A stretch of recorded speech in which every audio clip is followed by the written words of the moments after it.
Hello friends, I am Nisha from Nisa's kitchen. Welcome to our channel. ഇന്ന് നമ്മുടെ കിച്ചണിൽ ഞാൻ ഉണ്ടാക്കാൻ പോകുന്നത് ചേന എരിശ്ശേരിയാണ്. വളരെ ടേസ്റ്റുള്ള, വളരെ സിമ്പിളായിട്ടുള്ള ഒരു കറിയാണിത്. ഫ്രൈഡ് റൈസിനൊപ്പം വളരെ നല്ല കോമ്പിനേഷനാണ്. എല്ലാവരും മറക്കാതെ ട്രൈ ചെയ്ത് നോക്കണം. ഇഷ്ടമായിട്ടുണ്ടെങ്കിൽ ചാനൽ സബ്സ്ക്രൈബ് ചെയ്യണം. അതുപോലെ റെഗുലറായിട്ട് അപ്ഡേറ്റ്സ് കിട്ടാൻ ബെല്ലൈക്കോൺ പ്രസ് ചെയ്യുക.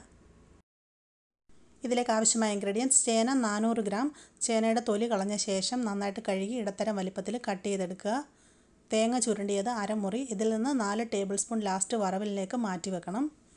മഞ്ഞൾപ്പൊടി 3/4 ടീസ്പൂൺ, മുളക് പൊടി 1 ടീസ്പൂൺ, നല്ല ജീരകം 1/4 ടീസ്പൂൺ, കറിവേപ്പില 3 തണ്ട്, ഉണക്കമുളക് 2-3 എണ്ണം, കടുക് 1 ടീസ്പൂൺ, വെളിച്ചെണ്ണ ആവശ്യത്തിന്, ഉപ്പ് ആവശ്യത്തിന്. ഇനി പ്രിപ്പറേഷൻ നോക്കാം. ആദ്യമായിട്ട് നമുക്ക് അരപ്പ് തയ്യാറാക്കാം. ചുരണ്ടിയെടുത്ത അരമുറി തേങ്ങയിലോട്ടൊരു 1/4 ടീസ്പൂൺ നല്ല ജീരകവും 3/4 ടീസ്പൂൺ മഞ്ഞൾപ്പൊടിയും 1 ടീസ്പൂൺ മുളക് പൊടി ഇട്ടിട്ടുണ്ട്. ഇത് നമുക്കൊരു 1/4 ഗ്ലാസ് വെള്ളം ചേർത്ത് നല്ല മയത്തിൽ അരച്ചെടുക്കാം. നമ്മുടെ കോക്കനട്ട് പേസ്റ്റ് റെഡിയായി കഴിഞ്ഞു. എടുത്തു വെച്ചിരുന്ന ഇൻഗ്രീഡിയൻസ് എല്ലാം കൂടെ ഞാനൊരു 1/4 ഗ്ലാസ് വെള്ളത്തിൽ അരച്ചെടുത്തതാണ്. ഇനി നമുക്ക് ബാക്കി പ്രിപ്പറേഷൻ നോക്കാം. ഇനി നമുക്ക് ചേന വേവിച്ചെടുക്കാം. അതിനായിട്ട് കട്ട് ചെയ്ത് നന്നായിട്ട് കഴുകിയെടുത്ത ചേന ഞാനൊരു മൺചട്ടിയിലാക്കി സ്റ്റൗവിൽ വെച്ചിട്ടുണ്ട്. ചില സമയത്ത് നമുക്ക് കിട്ടുന്ന ചേനയ്ക്ക് നല്ല വേവായിരിക്കും, അപ്പോൾ വെന്ത് വരാൻ കുറേ ടൈം എടുക്കും. അങ്ങനെയുള്ളപ്പോൾ ആ ടൈപ്പ് ചേനയാണെങ്കിൽ കുക്കറിൽ വേവിച്ചെടുത്താൽ മതിയാവും. കുക്കറിലിട്ടിട്ട് ഒരു 3 വിസിൽ അടുപ്പിച്ചെടുത്താൽ മതിയാവും. ഇതിപ്പോൾ വളരെ പെട്ടെന്ന് വേവുന്ന ചേന ആയതുകൊണ്ട് ഞാൻ ഇതുപോലെ മൺചട്ടിയിലാണ് വേവിക്കുന്നത്. ഇനി ഇതിലേക്ക് നമുക്ക് വെള്ളം ഒഴിച്ചു കൊടുക്കാം. ചേന വേവാൻ ആവശ്യമായ വെള്ളം ഒഴിച്ചു കൊടുക്കാം. ഇനി നമുക്കിതിനെ വേവിച്ചെടുക്കാം. ഈ സമയത്ത് ചേനയിലോട്ട് ഉപ്പ് ചേർക്കരുത്. ഉപ്പ് ചേർത്തിട്ട് ചേന നമ്മൾ കുക്ക് ചെയ്യുമ്പോൾ ഒരുപാട് സമയമെടുക്കും ഇത് വെന്ത് കിട്ടാനായിട്ട്. അതുകൊണ്ട് ഉപ്പ് പിന്നീട് ചേർത്താൽ മതിയാവും. നമുക്കിനി ഇതിനെ മൂടി വെച്ച് നന്നായിട്ട് വെന്ത് വരുന്നത് വരെ കുക്ക് ചെയ്യാം. ഇതിൻ്റെ വെള്ളം വറ്റി ചേന ചുവട്ടിൽ പിടിച്ച് പോകാതിരിക്കാൻ വേണ്ടിയിട്ട് ഇടയ്ക്ക് അടപ്പ് മാറ്റി ഒന്ന് നോക്കുക, ഒന്ന് മിക്സാക്കി കൊടുക്കുക. ഈ സമയം കൊണ്ട് നമുക്ക് കറിയിൽ ചേർക്കാനുള്ള താളിച്ചത് തയ്യാറാക്കി വെക്കാം. ഒരു ഫ്രൈ പാൻ അടുപ്പിൽ വെച്ചിട്ടുണ്ട്. ഇതിലേക്ക് നമുക്കൊരു 3 ടേബിൾ സ്പൂൺ വെളിച്ചെണ്ണ ഒഴിച്ച് കൊടുക്കാം. വെളിച്ചെണ്ണ നന്നായി ചൂടായി വന്നതിന് ശേഷം 1 ടീസ്പൂൺ കടുക് ഇട്ട് കൊടുക്കാം. കടുക് മുഴുവനും പൊട്ടി തീർന്ന ശേഷം ഇതിലേക്ക് ഉണക്കമുളകും കറിവേപ്പിലയും കൂടെ ചേർത്ത് കൊടുക്കാം. ഇനി ഇതിലേക്ക് നമ്മൾ ഒരു 4 ടേബിൾ സ്പൂൺ തേങ്ങ മാറ്റി വെച്ചിട്ടുണ്ടായിരുന്നു. ആ തേങ്ങ ഇതിലേക്ക് ആഡ് ചെയ്ത് കൊടുക്കാം. ഇതിലേക്ക് ഞാൻ ചെറിയ ഉള്ളി ചേർക്കാറില്ല. ഇനി നമുക്കിത് മൂന്നും കൂടെ നന്നായിട്ട് ഒരു ഗോൾഡൻ ബ്രൗൺ കളറായിട്ട് വരുന്നത് വരെ മൊരിയിച്ചെടുക്കണം. ഇടവിട്ട് മിക്സ് ചെയ്ത് കൊടുത്തുകൊണ്ടിരിക്കുക. അതുപോലെ തന്നെ ലോ ഹീറ്റിൽ വെച്ച് ഫ്രൈ ആക്കിയാൽ മതിയാവും. ഇപ്പോൾ ഇത് റെഡി ആയിട്ടുണ്ട്. തേങ്ങ നന്നായിട്ട് മൂത്ത് ഒരു ഗോൾഡൻ ബ്രൗൺ കളറായി വന്നിട്ടുണ്ട്. നമുക്കിനി സ്റ്റൗ ഓഫ് ചെയ്യാം. ഇതിനെ അടുപ്പിൽ നിന്ന് വാങ്ങി മാറ്റി വെച്ചിരിക്കാം. ഇനി നമുക്ക് ചേനയുടെ വേവ് നോക്കാം.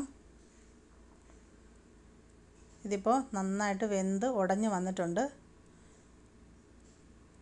ഇതുപോലെ ചേന നന്നായിട്ട് ഉടഞ്ഞു വരണം.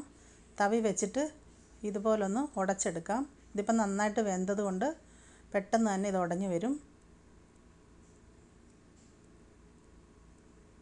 ഇത്രയും മതിയാവും. കംപ്ലീറ്റ് ആയിട്ട് ഉടച്ചെടുക്കണ്ട.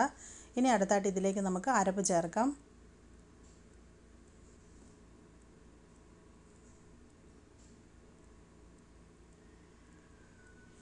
നന്നായിട്ട് മിക്സാക്കി കൊടുക്കാം. ഇപ്പോൾ ഇത് നന്നായിട്ട് കുറുകിയാണ് ഇരിക്കുന്നത്. നമുക്കിത് കുറച്ചൊന്ന് ലൂസാക്കാൻ വേണ്ടിയിട്ട് ഇതിലോട്ട് അല്പം വെള്ളം കൂടെ ഒഴിച്ചു കൊടുക്കാം. ഞാൻ നമ്മൾ അരപ്പ് അരച്ചെടുത്ത മിക്സിയിലെ ജാറിലേക്ക് തന്നെ ഒരു 1/2 ഗ്ലാസ് വെള്ളം ഒഴിച്ചിട്ട് ആ വെള്ളം ഇതിലേക്ക് ചേർത്ത് കൊടുക്കുകയാണ്. ഇനി ഇതിലേക്ക് നമുക്ക് ഉപ്പ് ചേർക്കാം. നമ്മൾ ചേന ഉപ്പ് ചേർക്കാതാണ് വേവിച്ചത്. ഈ സമയത്ത് ആവശ്യത്തിന് ഉപ്പ് ചേർക്കാം. മിക്സാക്കി കൊടുക്കാം. ഇനി നമുക്കിതിനെ നന്നായിട്ടൊന്ന് ചൂടാക്കി എടുക്കണം. തേങ്ങ ചേർത്ത ശേഷം കറി തിളപ്പിക്കരുത്. അപ്പോൾ ഇത് നന്നായിട്ട് ഒരു തിള വന്നേച്ചാൽ മതി. ജസ്റ്റ് ഒന്ന് തിളയ്ക്കാൻ തുടങ്ങുമ്പോഴേക്കും നമുക്ക് ഫ്ലെയിം ഓഫ് ചെയ്യാം.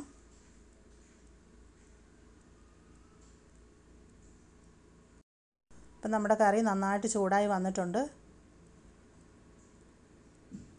ഇപ്പോൾ ഇതിൻ്റെ ഉള്ളിൽ നിന്നൊക്കെ നന്നായിട്ട് ആവി വന്നിട്ടുണ്ട്. ഈ സമയത്ത് ഇതിൻ്റെ ഉപ്പൊന്ന് നോക്കാം. ഉപ്പൊക്കെ പാകത്തിനാണ്. ഇനി ഇതിലേക്ക് നമ്മൾ തയ്യാറാക്കി വെച്ചിരിക്കുന്ന താളിച്ചത് ചേർത്ത് കൊടുക്കാം.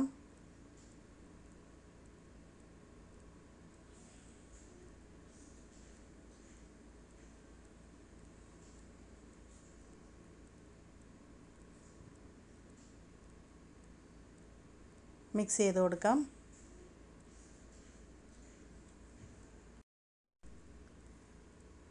നമ്മുടെ ചേന എരിശ്ശേരി ഇപ്പോൾ റെഡി ആയി കഴിഞ്ഞു. ഇതിപ്പോൾ കുറച്ച് ലൂസായിട്ടാണ് ഇരിക്കുന്നത്. കുറച്ച് തണുത്ത് കഴിയുമ്പോൾ നമ്മുടെ കറി ഒന്നും കൂടി ഒന്ന് കുറുകി വരും. അതുകൊണ്ട് ഈ ഒരു കൺസിസ്റ്റൻസി മതിയാവും. ഞാനിപ്പോൾ സ്റ്റൗ ഓഫ് ചെയ്തിട്ടുണ്ട്. നമുക്കിനി ഇതിനെ അടുപ്പിൽ നിന്ന് വാങ്ങാം. വൈറ്റ് റൈസിനോടൊപ്പം സെർവ് ചെയ്യാം. നമ്മുടെ ചേന എരിശ്ശേരി ഇവിടെ സെർവിങ്ങിനായിട്ട് റെഡി ആയിട്ടുണ്ട്. എല്ലാവർക്കും ഈ സിമ്പിൾ റെസിപ്പി ഇഷ്ടമായിട്ടുണ്ടെന്ന് കരുതുന്നു. തീർച്ചയായിട്ടും മറക്കാതെ എല്ലാവരും ട്രൈ ചെയ്ത് നോക്കുക. ഇഷ്ടമായിട്ടുണ്ടെങ്കിൽ വീഡിയോയുടെ ലിങ്ക് നിങ്ങളുടെ ഫ്രണ്ട്സിനൊക്കെ ഷെയർ ചെയ്ത് കൊടുക്കുക. അതുപോലെ നമ്മുടെ ചാനലിനെ പറ്റിയുള്ള എല്ലാ അഭിപ്രായങ്ങളും നിർദ്ദേശങ്ങളും താഴെ കമൻറ്റ് ബോക്സിൽ എഴുതി അറിയിക്കാൻ മറക്കരുത്. നിങ്ങളുടെ സപ്പോർട്ട് വേണം. അതുപോലെ ചാനൽ ആദ്യമായിട്ടാണ് കാണുന്നതെങ്കിൽ സബ്സ്ക്രൈബ് ചെയ്യാൻ മറക്കരുത്. താങ്ക്